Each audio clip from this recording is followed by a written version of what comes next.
നമുക്കിത് ബാധിച്ചില്ല എന്നുള്ള രീതിയിൽ തന്നെ പോകും. ആർക്കും ഒരു ബുദ്ധിമുട്ട് വരാത്ത രീതിയിൽ നമ്മുടെ ഷാപ്പുകൾക്ക് ഒരു സംരക്ഷണം കൊടുത്തുകൊണ്ട് തന്നെ പോകും. ഇത് നമ്മളാരും തന്നെ ലാഭം ഉണ്ടാക്കാനോ ഒന്നും തന്നെ കിട്ടുന്നത് സ്ത്രീ ശാക്തീകരണത്തിന് വേണ്ടി നടത്തുന്ന ഒരു സാധനം.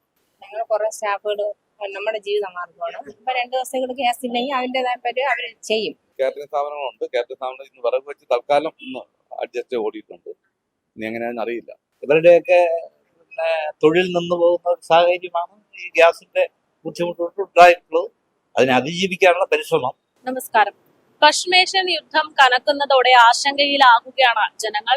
സാധാരണഗതിയിൽ മലയാളികൾക്ക് ആശങ്ക എന്ന് പറയുമ്പോൾ പ്രവാസികളുമായി ബന്ധപ്പെട്ടുള്ള ആശങ്കയാണ് എന്നുള്ളതൊക്കെയായിരുന്നു ആദ്യം പുറത്തു വന്ന റിപ്പോർട്ടുകൾ. പക്ഷെ അങ്ങനെയല്ല. പ്രവാസ ലോകത്ത് നിന്ന് മാറി ഇപ്പോൾ കേരളത്തിലേക്കും ഈ യുദ്ധത്തിന്റെ പ്രതിഫലനങ്ങൾ ഉണ്ടാകുന്നുണ്ട് എന്നുള്ള റിപ്പോർട്ടുകളാണ് പുറത്തു വരുന്നത്. ഇന്നിപ്പോൾ തലസ്ഥാനത്തെ പല കടകളും റെസ്റ്റോറന്റുകളും ഒക്കെ അടച്ചിട്ടിരിക്കുന്ന നിലയിലേക്ക് കാര്യങ്ങൾ എത്തുകയാണ്. പല വിഭവങ്ങളുടെയും തുക വർദ്ധിപ്പിച്ചിട്ടുണ്ട്. അതിനൊക്കെ ഒരൊറ്റ കാരണമാണുള്ളത്. ഹോർമൂസ് കടലിടുക്ക് അടച്ചതോടുകൂടെ ചരക്ക് കപ്പലുകൾ കടത്തിവിടാതെന്ന സാഹചര്യമാണ്. അങ്ങനെ ചരക്ക് കപ്പൽ എത്താത്തതിന്റെ ഭാഗമായിട്ട് ഇന്ധന ലഭ്യതയിൽ വലിയ കുറവാണ് രേഖപ്പെടുത്തുന്നത്.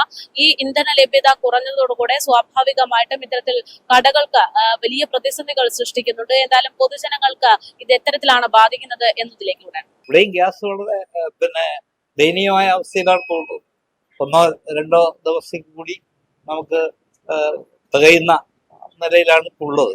ഇവിടെ എഴുതി വെച്ചിട്ടുണ്ട്. തിങ്കളാഴ്ച മുതൽ നമ്മൾ ഒരു ഭാഗികമായിട്ട് മാത്രമേ ഇതിൽ പ്രവർത്തനങ്ങൾ നടത്തിക്കൊണ്ടുവരാൻ കഴിയുള്ളൂ എന്നുള്ള നിലയിൽ നമ്മുടെ അറിയിപ്പ് പൊതുജനങ്ങൾക്ക് വേണ്ടി ഇവിടെ എഴുതി വെച്ചിട്ടുണ്ട്. പിന്നെ നമ്മുടെ വിറകിലേക്ക് പോവുക. നമ്മൾ തിങ്കളാഴ്ച മുതൽ വിറകടുപ്പ് ഉണ്ടാക്കി പഴയ നിലയിൽ കാര്യങ്ങൾ ചെയ്ത് മുമ്പോട്ട് കൊണ്ടുപോകാൻ കഴിയും. കാരണം ഇവിടെ എല്ലാം കൂടെ 10 സ്ത്രീകൾ ഉൾപ്പെടെ ഒരുപാട് സ്റ്റാഫുണ്ട്.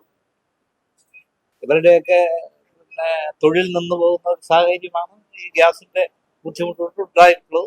അതിനെ അതിജീവിക്കാനുള്ള പരിശ്രമം നമ്മുടെ മാനേജ്മെന്റ് ഇത് NSS നടത്തുന്ന ഒരു വുമൺ എംപവർമെന്റ് പ്രോഗ്രാം ആ നിലയിൽ വളരെ ദരിദ്രരായ സ്ത്രീകൾ ഉൾപ്പെടെയുള്ള ആളുകളാണ് വർക്ക്. അതുകൊണ്ട് തന്നെ നമുക്ക് നിർത്തുക എന്ന് പറയുന്നത് കുറേ ആളുകൾ തൊഴിൽ നഷ്ടപ്പെടുത്തുന്ന സാഹചര്യം. ഇത് ലാഭം ഉണ്ടാക്കാൻ വേണ്ടി നമ്മൾ ചെയ്യുന്ന ഒരു സ്ഥാപനമല്ല. ആ നിലയിൽ തന്നെ നമ്മൾ പരമാവധി ഇത് മുമ്പോട്ട് കൊണ്ടുപോകാൻ നോക്കുക. ഗ്യാസ് ഉപയോഗിച്ചിട്ടുള്ള കാര്യങ്ങൾ ചെയ്യാൻ 1-2 ദിവസം കൂടി മാത്രമേ കഴിയൂ.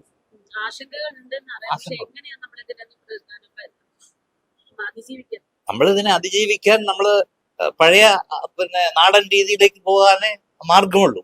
ഞങ്ങളിപ്പോ അടുപ്പ് സെറ്റ് ചെയ്യുന്ന പ്രവർത്തനങ്ങൾ നമ്മൾ ആരംഭിച്ചിട്ടുണ്ട്. 1-2 ദിവസങ്ങളിൽ അടുപ്പ് വെച്ച് തീ കത്തിച്ച് ആഹാരം പാകം ചെയ്യുന്ന ഒരു നിലയിലേക്ക് എത്തുകയാണ്. അപ്പം നമ്മളിവിടെ ഉച്ചയ്ക്ക് സാധാരണ സ്ഥിരമായ സദ്യയാണ്. ഒരു വിവാഹ സദ്യ പോലുള്ള സദ്യയാണ് എല്ലാ ദിവസവും കൂടുതലായിട്ടുള്ളത്. പക്ഷെ നമുക്ക് ഈ അടുപ്പിലേക്ക് പോകുമ്പോൾ പൂർണ്ണമായ സദ്യ കൊടുക്കാൻ കഴിയാത്തൊരു സാഹചര്യം.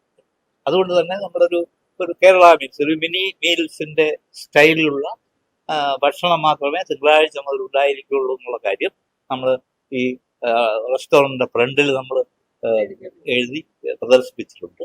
നമ്മൾ ഇതിനെ അതിജീവിക്കാൻ പരമാവധി പരിശ്രമിക്കുകയാണ്. കുറേ പാവപ്പെട്ട ആളുകളുടെ ജീവിതമാർഗമാണ് ബന്ധാ കഫേ എന്ന് പറയുന്നത്. അതാണ് ഇദ്ദേഹമാണ് ഇതിന്റെ ചുമതലക്കാരൻ.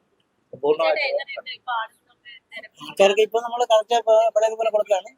ഗ്യാസിന്റെ വളരെ കുറവ് കുറ്റികളെ ഇല്ല, തീർന്നു. ഇപ്പൊ വരുന്നില്ല. 3 ദിവസം കൊണ്ട് ഗ്യാസ് ഇല്ല. പഴയ സ്റ്റോക്കുകൾ വെച്ച് അഡ്ജസ്റ്റ് ചെയ്യും.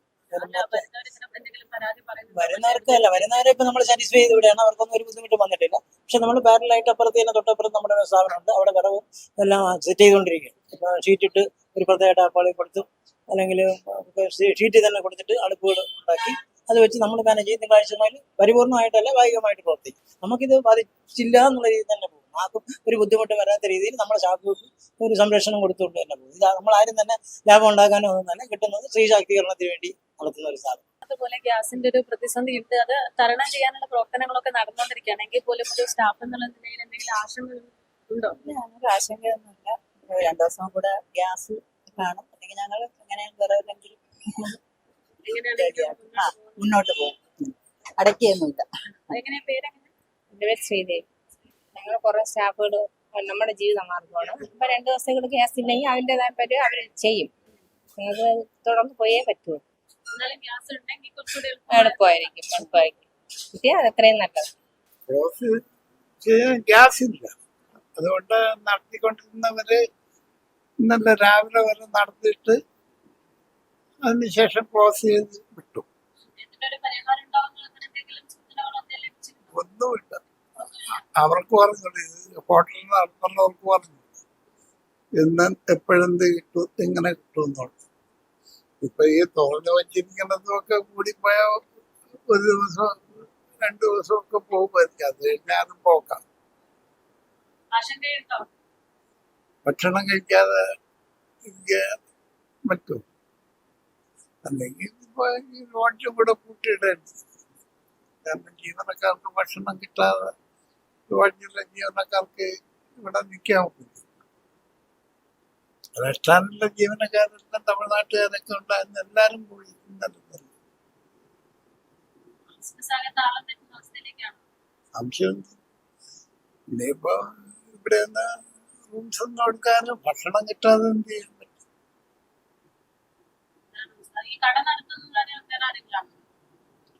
എന്റെ ഓണർ വേറൊരാൾക്ക് കൊടുത്തിട്ടുണ്ട്. അവരെന്താ പറഞ്ഞിട്ട് പോയിട്ട്? എന്ത് പറയാ, ഗ്യാസ് വന്നാൽ കട തുറക്കും. അല്ലാതെ ഗ്യാസ് വരാതെ കട തുറക്കാം. ഗ്യാസ് കിട്ടാനുള്ള അതോറിറ്റിയായിട്ട് സംസാരിച്ചിട്ടുണ്ടെങ്കിൽ അതൊന്നും അത് അവര് സംസാരിച്ചൊന്നും എനിക്കറിയില്ല. പക്ഷെ എന്തായാലും നിലവിൽ 2 സൈഡിൽ കട ക്ലോസ് ആണ്. 2 ദിവസം കൊണ്ട് ക്ലോസ് ചെയ്തിട്ടിരിക്കും. എപ്പോൾ തുറക്കുന്ന ഒരു പെട്ടെന്ന് ആർക്ക് നട്ടുച്ച സമയമാണ് ഏറ്റവും കൂടുതൽ തിരക്ക് അനുഭവപ്പെടുന്ന ഒരു സമയം കൂടെയാണ് ഹോട്ടലുകളെ സംബന്ധിച്ച ഈ ഒരു സമയം എന്ന് പറയുന്നത്. പക്ഷേ നമ്മൾക്കിപ്പോൾ നോക്കിയാൽ കാണാം ഇവിടെയൊന്നും ഒരു ജോലിക്കാര് പോലും ഇല്ലാത്ത അവസ്ഥയിലേക്ക് കാര്യങ്ങൾ എത്തുന്നു. ചേട്ടാ, ഗ്യാസ് തന്നെയാണോ ഇവിടുത്തെയും പ്രശ്നം? ഗ്യാസ് തന്നെയാണ് വിഷയം. ഇവിടെ വിഷയം ഗ്യാസ് കിട്ടാത്തതുകൊണ്ട് ഇന്ന് കടകളെല്ലാം പൂട്ടിയിട്ടേക്കുക. ഗ്യാസ് കിട്ടാത്തതുകൊണ്ട് കടകളെല്ലാം പൂട്ടില്ല. അല്ലെങ്കിൽ ഈ സമയത്ത് ഒരു 10-200 ആൾക്കാർ ഊണഴിക്കാൻ വേണ്ടി വരുന്ന, ഇവിടെ ഇലയൊക്കെ ഭക്ഷണം കൊടുക്കുന്ന 10-200 ആൾക്കാർ ഊണഴിക്കാൻ വരുന്ന ഒരാൾ പോലും ഇപ്പം വലിയ വിഷമം തോന്നുന്നത് ഗ്യാസ് ഇല്ലാത്തതിന്റെ കട കിട്ടും. എന്തെങ്കിലും ഇതിനൊരു ബദൽ സംവിധാനം ബജാർ സംവിധാനം ഇപ്പം വിറകിലോട്ട് പോകണം. പക്ഷെ വിറകിലോട്ട് പോകണമെങ്കിൽ കുറെ മാറ്റങ്ങൾ ഈ ഷെഡിൽ തന്നെ ഉണ്ടാക്കേണ്ടി വരും. വലിയ വലിയ ബാധ്യതയാണ്, വലിയ പ്രതിസന്ധി തന്നെയാണ്. തൊഴിലാളികൾക്ക് എങ്ങനെയാണ്? തൊഴിലാളികളെല്ലാം ലീവ് കൊടുത്തു വിട്ടേക്കുക. എല്ലാം വെളിയിൽ നിന്നുള്ള ഹിന്ദിക്കാർ തൊഴിലാളികളാണ്. അവരൊക്കെ ഇപ്പം ലീവ് കൊടുത്തു. അവരിന് തിരിച്ചു വരുമോ ഇല്ല അറിയില്ല. അത് നാട്ടിൽ പോകുന്ന അറിയില്ല. ഇലക്ഷനൊക്കെ അല്ലേ, നാട്ടിൽ പോയില്ലെന്ന് അറിയില്ല. ഇതിപ്പോ ഇന്നാണോ ക്ലോസ് ചെയ്തത്? ഇതിന്ന് ക്ലോസ് ചെയ്തു. ഇന്ന് ക്ലോസ് ചെയ്തു. ഇപ്പോ കാറ്ററിംഗ് സ്ഥാപനങ്ങളുണ്ട്. കാറ്ററിംഗ് സ്ഥാപനം ഇന്ന് വിറക് വെച്ച് തൽക്കാലം ഇന്ന് അഡ്ജസ്റ്റ് ഓടിയിട്ടുണ്ട്. ഇനി എങ്ങനെയാണെന്ന് അറിയില്ല. ഇന്ന് ഗ്യാസ് കഴിഞ്ഞതുകൊണ്ടാണോ? കഴിഞ്ഞോണ്ട് ഗ്യാസ് തീർന്നു, പൂർണ്ണമായും തീർന്നു. പൂർണ്ണമായും തീർന്നുകൊണ്ടാണ് പൊട്ടിയത്. ആ ചായ ഉണ്ട്, ചായ പോലും നിർത്തിവെച്ചതിന്റെ കാരണം ഗ്യാസ് കിട്ടാതെ. തന്നെയാണ് എല്ലാ കടകളും. നമ്മളിപ്പോൾ നിൽക്കുന്നത് B6 ശാസ്തമംഗലത്തുള്ള B6-ലാണ്.